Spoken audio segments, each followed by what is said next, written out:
उत्तर प्रदेश की सियासत में अचानक ही गठबंधन का मामला गरमा गया है। इंडिया गठबंधन की बात हो रही है और चर्चा ये चल निकली है कि क्या चंद्रशेखर आजाद जो भीम आर्मी प्रमुख हैं, क्या कांग्रेस उन्हें इस गठबंधन में लाने की पूरी तैयारी में जुटी है? क्या चंद्रशेखर को लाने की पूरी कवायद चल रही है? यह सच है कि चाहे चंद्रशेखर आजाद हो या फिर इमरान मसूद, दोनों अखिलेश यादव से कहीं ना कहीं आहत जरूर हैं, लेकिन पूरी कोशिश ये हो रही है कि गठबंधन में चंद्रशेखर को लाया जाए। पर्दे के पीछे की क्या तैयारी है, गठबंधन में सीटों को लेकर क्या चल रहा है और क्यों इमरान मसूद इस बार कह रहे हैं कि इस बार सीट कोई किसी को देगा नहीं, टेबल पर बैठकर तय होगा। तो क्या है गठबंधन का फॉर्मूला, आज इसी का विश्लेषण। नमस्कार, मैं हूं कुमार अभिषेक, आप देख रहे हैं यूपी तक। हम हाजिर अपना न्यूज शो आज का यूपी लेकर।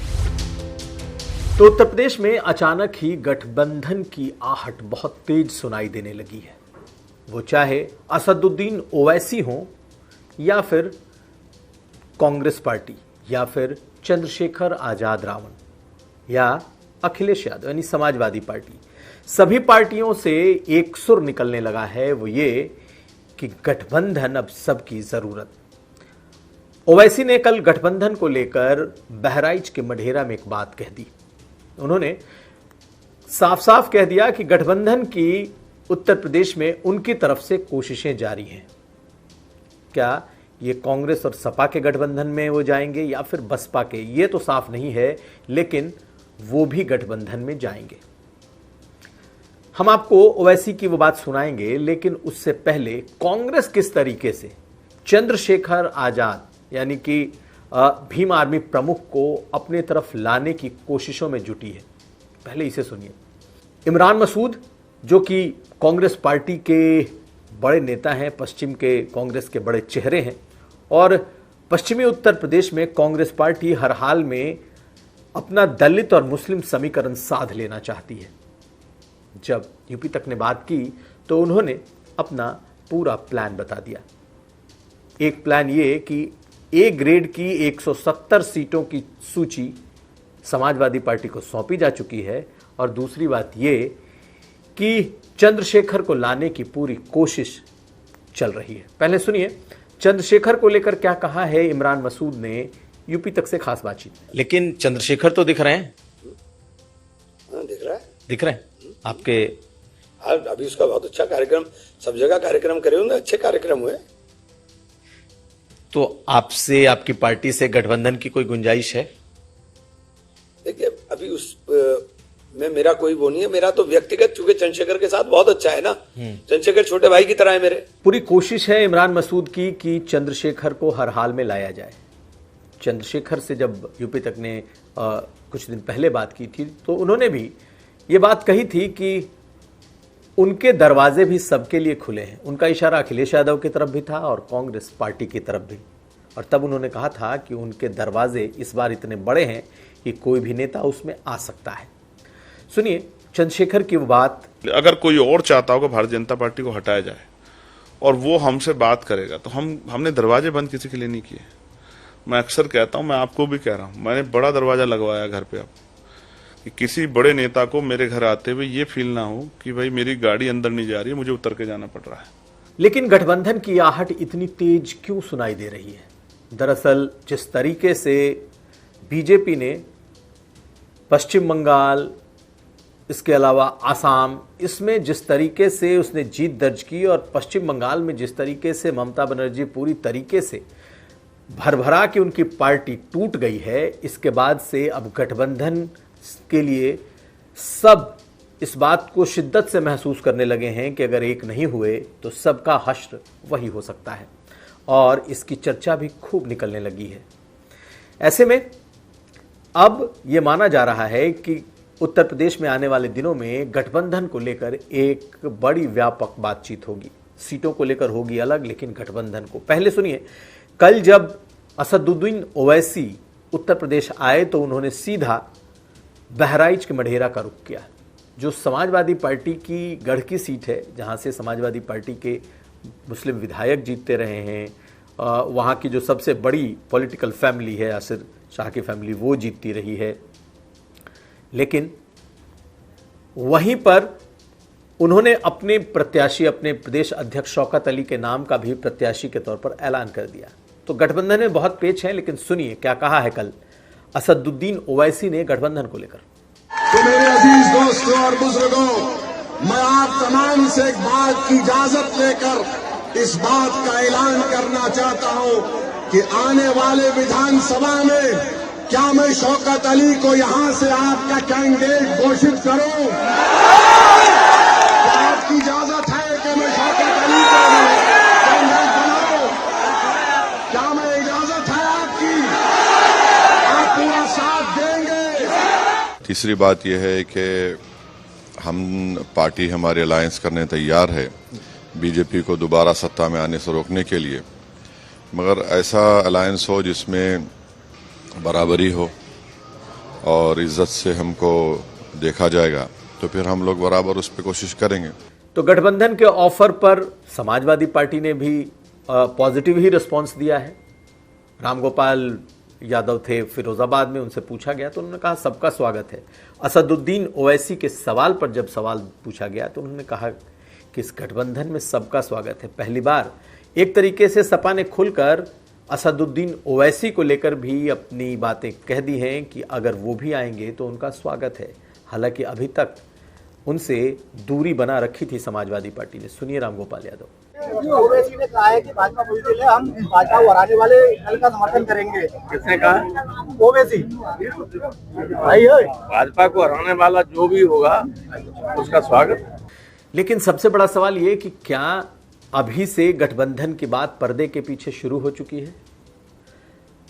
कांग्रेस पार्टी और समाजवादी पार्टी दोनों ऊपरी तौर पर तो ये कह रहे हैं कि अभी गठबंधन की कोई बातचीत नहीं हुई, लेकिन इमरान मसूद जो कि गांधी परिवार के उत्तर प्रदेश में कह दीजिए सबसे विश्वस्त चेहरों में हैं या फिर उनके पक्के सिपे सालार जैसे हैं, उन्होंने एक बात साफ कर दी। उन्होंने ये कह दिया कि 170 सीटों की सूची जो कांग्रेस की ए ग्रेड की सीटें हैं, यानी कांग्रेस ने ए, बी और सी 3 कैटेगरी में उत्तर प्रदेश की अपनी सीटों को बांट रखा है, और ए ग्रेड की जो सूची है 170 सीटों की वो उन्होंने समाजवादी पार्टी को सौंप दी है। यानी कि पर्दे के पीछे सीटों के गठबंधन को लेकर के भी बहुत तेज बातें, बहुत तेज जिसे कहते हैं नेगोशिएशन, वो चल रहा है। तो ए ग्रेड की 170 सीटें कांग्रेस ने उस लिस्ट सौंप दी है। पहली बार कहा है इमरान मसूद ने, सुन लीजिए। इस बार जो चुनाव में आप किसी नए गठबंधन की तरफ आप लोग बढ़ेंगे या जो अखिलेश यादव के साथ आपका गठबंधन चल रहा है उसी गठबंधन के साथ आप जाएंगे? नहीं, ये फैसला पार्टी नेतृत्व का है, मेरा नहीं है। हम लोग 3 कैटेगरी में ए, बी, सी करके हमेशा जो सिस्टम पार्टियों में होता है हम वही करते हैं। हमने कुछ सीटें ए कैटेगरी के अंदर चिन्हित की, कुछ बी में, कुछ सी में, उस तरह से चिन्हित कर करके। ए में कितनी सीटें हैं आपकी जो आप लड़ेंगे ही लड़ेंगे? नहीं, ये तो देखिए फैसला पार्टी का है, लेकिन हमारी जो ए कैटेगरी की सीटें हैं वो 170 सीट्स हमने ए कैटेगरी के अंदर आइडेंटिफाई की है। लेकिन इमरान मसूद के तेवर भी कम नहीं है, और समाजवादी पार्टी अगर इस मुकालते में है कि कांग्रेस पार्टी को वो जो सीटें देंगे वो ले लेगी, इमरान मसूद की बातों से ऐसा नहीं लग रहा। सुनिए क्या कह रहे हैं। कह रहे हैं कि देने वाले कौन होते हैं, कोई ये खुशफहमी में न रहे कि वो सीटें देंगे और हम लेंगे। इस बार टेबल पर बैठकर बात होगी और सीटें बटेंगी, कोई लेन देन नहीं होगा। सीधा इशारा समाजवादी पार्टी की तरफ है कि समाजवादी पार्टी उन्हें सीटें देगी नहीं, बल्कि कांग्रेस और वो साथ बैठ करके बराबरी की बातें होंगी। सुन लीजिए, देखिए उनके तेवर। 60-70 सीटें हम किसी से नहीं मांग रहे हैं, ये बिल्कुल एकदम स्पष्ट कर दूं, हम किसी से कुछ नहीं मांग रहे हैं। भीख में कुछ नहीं चाहिए हमें कुछ भीख में नहीं चाहिए किसी से भी, मैं बहुत स्पष्ट कह रहा हूं। नहीं तो समाजवादी पार्टी देगी तभी तो साथ लड़ेंगे। हम मांग कब रहे हैं? हम मांग कब रहे हैं? यही तो दिक्कत है ना कि ये नैरेटिव, कल भी एक अखबार में खबर चल रही थी। अरे आप क्या नैरेटिव बना रहे हैं? हम मांग कब रहे हैं आपसे? भाई कुछ नहीं मांग रहे हैं हम।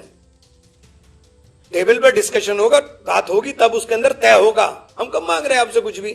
तो इस बार बहुत कुछ इमरान मसूद इसलिए भी कह रहे हैं क्योंकि इमरान मसूद इस बार अपने से ज़्यादा पार्टी की बात करने लगे हैं। कभी सिर्फ परिवार की बात करते थे। याद करिए 2007 के बाद से तकरीबन 17 सालों तक वो सियासत में तो रहे। 2012 के बाद से सहारनपुर के हर चुनाव में अपने परिवार को लड़ाते रहे, लेकिन अब 2027 को लेकर उन्होंने कसम खा ली है कि इस बार उनके परिवार का कोई चुनाव नहीं लड़ेगा, ना ही वो किसी को लड़ाने जा रहे हैं। सिर्फ कार्यकर्ताओं को लड़ाएंगे, कार्यकर्ताओं की बात होगी। और कांग्रेस पार्टी के बड़े नेताओं को एक तरीके से उन्होंने ये मैसेज दिया है कि कोई इस बार अपने परिवार और अपने बेटे बेटियों की बात ना करे। परिवार को उन्होंने 2027 के लिए चुनावी सियासत से दूर किया है। इसके पीछे की बहुत वजह हो सकती है, लेकिन उन्होंने जो कहा है उसको सुन लीजिए। जब उन्होंने कहा कि न तो नुमान मसूद और ना ही इनके दामाद चुनाव में उतरेंगे। सुनिए उन्हें। आपके परिवार से कोई चुनाव नहीं लड़ेगा, और उसके कुछ दिन पहले आपने ये भी कहा था कि भाई हमारा परिवार है, चुनाव क्यों नहीं लड़ेगा। तो अगर हम देखें तो कुछ वक्त का गैप है, लेकिन अचानक से ये कौन सी स्ट्रेटजी आ गई कि आपने कहा कि भाई नहीं, मैंने इस बात पे कब इनकार किया कि कोई राजनीतिक परिवार के व्यक्ति चुनाव नहीं लड़ सकता। मैंने अब भी नहीं मना किया, मैंने इस चुनाव में कहा है। देखिए हालात, इस चुनाव मतलब 2027 के लिए मैंने 2027 के लिए स्पेसिफिक कहा है कि मैं किसी को अभी चुनाव नहीं लड़ाऊंगा, क्योंकि परिस्थिति ऐसी है कि 2024 में बड़ी मुश्किल से मुझे लोगों ने मिलकर के जिताया है, और मेरी जिम्मेदारी है कि सब कार्यकर्ताओं ने जब मुझे मिलकर के जिताया है तो मैं एक एहसान उनका भी उतारूं। भाई जाओ, चलो लड़ो, सब साथी हैं। तो इमरान मसूद की बातों से ये साफ लग रहा है कि गठबंधन को लेकर पर्दे के पीछे बातचीत चल रही है। गठबंधन को लेकर जो बातचीत है उसमें बिल्कुल बात कांग्रेस पार्टी भी बड़ी ठोस और मजबूती से बात कर रही है, और कांग्रेस पार्टी को लगता है कि सभी जो पार्टियां हैं, क्षेत्रीय पार्टियां, इस वक्त संकट में हैं। और ऐसे में कांग्रेस पार्टी ही एक ऐसी पार्टी है जो मजबूती से अपने ज़मीन पर खड़ी है। इसलिए अब वो ब्लैकमेल होकर या कमज़ोर होकर के वो बात नहीं करेगी, वो आमने सामने बैठकर और बिल्कुल इस तरीके से बात करेगी कि वो भी एक बड़ी दावेदार है। तो अब क्या होता है ये देखेंगे, लेकिन गठबंधन से लेकर सीटों तक की चर्चा अब विपक्षी खेमे में चल पड़ी है। यह था आज का यूपी। हम कल फिर हाजिर होंगे। हमें दीजिए इजाजत। देखते रहिए यूपी तक।